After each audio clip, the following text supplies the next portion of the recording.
तो बच्चों कैसे हैं आप सब। मैं उम्मीद करता हूँ आप सब बहुत अच्छे होंगे, बहुत बढ़िया होंगे। तो हम लोग हर्यक वंश यानी मगध साम्राज्य में जो पहला वंश आता है हर्यक वंश देख रहे थे। और हर्यक वंश में हमने जो पहला शासक है बिंबिसार उसको देख लिया था।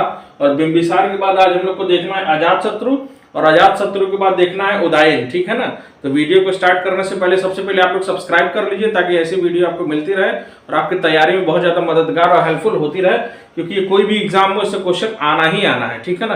तो चलिए वीडियो को स्टार्ट करते हैं और आगे देखते हैं कि बिंबिसार के बाद जो अजातशत्रु आता है तो अजातशत्रु ने क्या क्या किया था। तो आइए स्टार्ट करते हैं।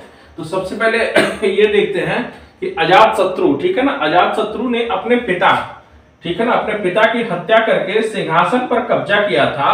और अजातशत्रु को कुणिक, ठीक है ना, कभी कभी क्वेश्चन में पूछ देता है कि कुणिक के नाम से हम किसको जानते हैं। ठीक है ना। तो अजातशत्रु को कुणिक के नाम से भी जाना जाता है। ठीक है ना।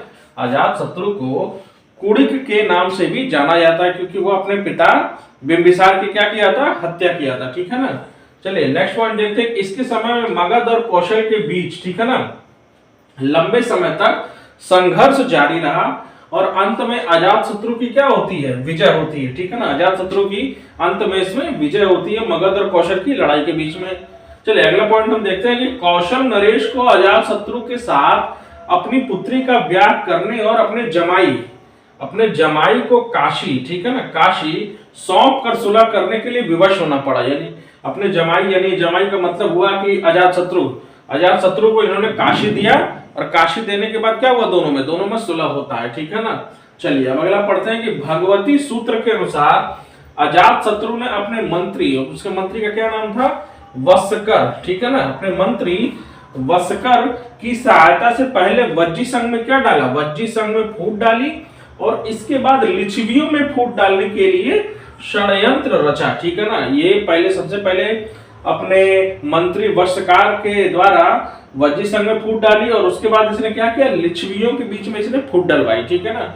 फूट डलवाई और षड्यंत्र रचा और अंत में उन पर क्या करके, हमला करके उन्हें क्या कर दिया, हरा दिया। ठीक है ना। इन दोनों में फूट डलवाई और फूट डालवाने के बाद हमला किया और हमला करने के बाद इनको क्या करता है, हरा देता है। चलिए नेक्स्ट पॉइंट देखते हैं कि वैशाली को नष्ट करने में उसे कितना साल लगा, उसे 16 साल लगा। सबसे ज्यादा समय अगर किसी को लगा तो उसे वैशाली को नष्ट करने में समय लगा, 16 साल का समय लगा। ठीक है। और अंत में उसे सफलता मिली। ठीक है ना। सफलता मिली तो सफलता क्यों मिली, आइए उसको जानते हैं। क्योंकि इसने पत्थर फेंकने वाले एक युद्ध यंत्र का इस्तेमाल किया था। एक पत्थर फेंकने वाला उसके पास मशीन वगैरह रहा होगा, उसका इस्तेमाल इसने इसमें किया, वैशाली के युद्ध में किया। और इसके पास एक ऐसा रथ था जिसमें गदा जैसा एक ऐसा हथियार जुड़ा हुआ था। यानी कोई इसके पास रथ रहा होगा जो गदा वगैरह उसमें जुड़ा रहा होगा, तो ये हथियार का इस्तेमाल उसने वैशाली के युद्ध में किया। जैसे आपने फिल्म में देखा था, बाहुबली में देखा था, उसमें एक सीन में इस तरह का दृश्य जो है फिल्माया गया है। चलिए अब नेक्स्ट पॉइंट देखते हैं कि अजातशत्रु की धार्मिक नीति क्या थी, बड़ी उदार थी। जो धार्मिक नीति थी अजातशत्रु की वो बड़ी ही ज्यादा उदार थी। वह बौद्ध एवं जैन दोनों धर्मों से प्रभावित था। ठीक है ना। वो बौद्धों से भी प्रभावित था और जैनियों से भी प्रभावित था। अजातशत्रु के शासन काल में प्रथम बौद्ध संगीति, ठीक है ना, प्रथम बौद्ध संगीति, ये बड़ा इंपॉर्टेंट है। बौद्ध संगीतियों को मिलाने के लिए अक्सर क्वेश्चन आता रहता है। तो प्रथम बौद्ध संगीति का आयोजन कहाँ हुआ था, राजगृह में हुआ था। ठीक है ना। ये क्वेश्चन अक्सर बार बार पूछता रहता है कि राजगृह के सप्तपर्णी गुफा में किया गया था। ठीक है ना। राजगृह के सप्तपर्णी गुफा में प्रथम बौद्ध संगीति का आयोजन वह किया गया था। चलिए नेक्स्ट पॉइंट देखें कि अजातशत्रु के काल में ही महात्मा बुद्ध ने महापरिनिर्वाण प्राप्त किया था तथा महावीर का निधन भी 468, ठीक है ना, महावीर का निधन 468 ईसा पूर्व में पावापुरी में हुआ था। ठीक है ना। कहाँ हुआ था, पावापुरी में हुआ था। चलिए नेक्स्ट पॉइंट देखते हैं कि बुद्ध के महापरिनिर्वाण के पश्चात अजातशत्रु ने उनके अवशेषों पर राजगृह में स्तूप का निर्माण करवाया। ठीक है ना। उनके अवशेषों पर कहाँ स्तूप का निर्माण कराया, तो राजगृह में। ठीक है ना। राजगृह में अवशेषों पर स्तूपों का निर्माण जो है इसने करवाया। चलिए अब इसके बाद जो नेक्स्ट शासक आता है वो आता है उदयन। उदयन के बारे में पढ़ते हैं तो इसका शासन काल है 460 से 444 ईसा पूर्व। ठीक है ना। 460 से 444 ईसा पूर्व इसका टाइम पीरियड है। चलिए इसके बारे में देखते हैं कि सिंहली अनुश्रुतियों के अनुसार अजातशत्रु को उसके पुत्र उदयन ने 460 ईसा पूर्व में मारकर मगध की राजगद्दी को प्राप्त किया था, ठीक है ना। 460 ईसा पूर्व में अजात शत्रु को उसके पुत्र उदयन ने मारकर गद्दी प्राप्त किया था, जैसे अजात शत्रु ने बिंबिसार को मार के गद्दी को प्राप्त किया था, ठीक है ना।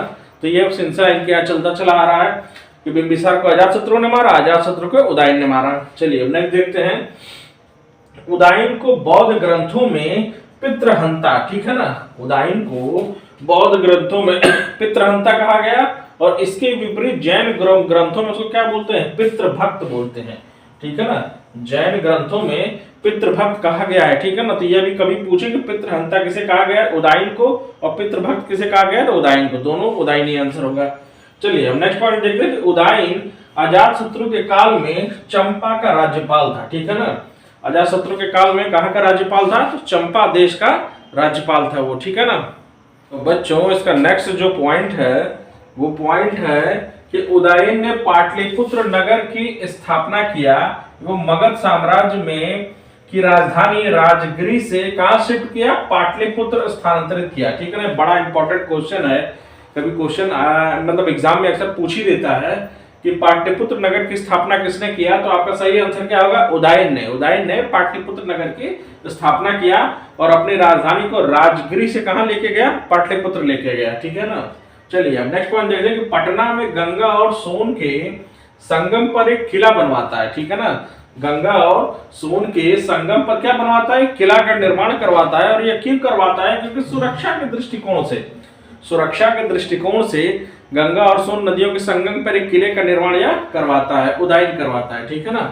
और उदयन जैन धर्म का अनुयायी था, ठीक है ना। उदयन जो है वो किसका अनुयायी था, जैन धर्म का अनुयायी था। और इसने पाटलिपुत्र के मध्य एक जैन चैत्यग्रह, ठीक है ना, जैन चैत्यग्रह का क्या करवाता है, निर्माण करवाता है। पाटलिपुत्र शहर में जैन चैत्यग्रह का निर्माण जो है उदयन जो है करवाता है। क्यों करवाता है, क्योंकि ये जैन धर्म से बहुत ज्यादा प्रभावित रहता है, उसका अनुयायी रहता है। तो बच्चों इस प्रकार जो है हर्यक वंश आज यही समाप्त होता है। हर्यक वंश के बाद जो है हम शिशुनाग वंश देखेंगे, ठीक है ना। शिशुनाग वंश के बाद हम नंद वंश देखेंगे, नंद वंश के बाद फिर क्या कहते हैं, मौर्य साम्राज्य की स्थापना होगी, यानी मौर्य वंश हम देखेंगे।